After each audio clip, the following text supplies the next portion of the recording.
ये है राजा तुतनखामुन का वो मकबरा जिसे खोलने के बाद 20 से ज्यादा लोगों की रहस्यमयी मौत हो गई। लोग इसे मम्मी का श्राप कहते हैं, लेकिन रिपोर्ट्स के बेस पर चलिए इसके पीछे की एंशिएंट साइंस को डिकोड करते हैं, जो वाकई में बहुत गजब की है। बाकी सोर्स आपको कमेंट में मिल जाएगा। साल 1922 में जब लॉर्ड कार्नारवन ने इस कब्र को खोला तो दरवाजे पर एक चेतावनी लिखी थी कि राजा की शांति भंग करने वाले को मौत झपट लेगी। उस वक्त इसे मजाक समझा गया, लेकिन इसके कुछ ही समय बाद कार्नारवन की मौत हो गई। डॉक्टर बोले मौत मच्छर के काटने से हुई, लेकिन क्या ये 3000 साल पुराने मकबरे में कोई मच्छर जिंदा रह सकता है? नहीं, असल में इसके पीछे है माइक्रोबायोलॉजी का जाल। वैज्ञानिकों ने पाया कि इन बंद कमरों की दीवारों पर एस्परजिलस फ्लेवस नाम का एक जहरीला फंगस उगा हुआ था। ये फंगस बिना हवा और पानी के हजारों साल तक नींद में रह सकता है। जैसे ही इंसानों ने वहां कदम रखा और सांस ली, ये जहरीले कण उनके फेफड़ों में घुस गए।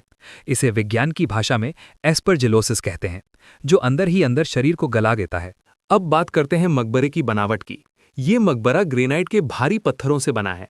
ग्रेनाइट में प्राकृतिक रूप से यूरेनियम की मात्रा होती है।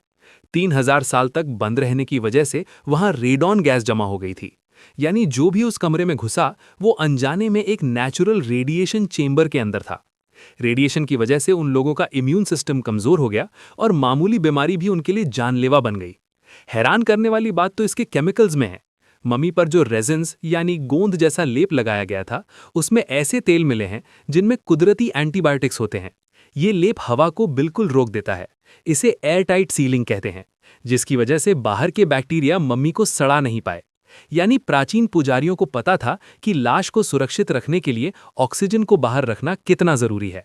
तो क्या वो श्राप असली था? दरअसल ये प्राचीन पुजारियों की एक साइकोलॉजिकल वॉरफेयर थी। उन्होंने श्राप की कहानी फैलाई ताकि लोग डरें, और साथ ही अंदर फंगस और गैस का ऐसा जाल बना दिया कि अगर कोई अंदर जाए भी तो जिंदा वापस ना आए। यानी श्राप कोई जादू नहीं, बल्कि एक बायोलॉजिकल सिक्योरिटी सिस्टम था।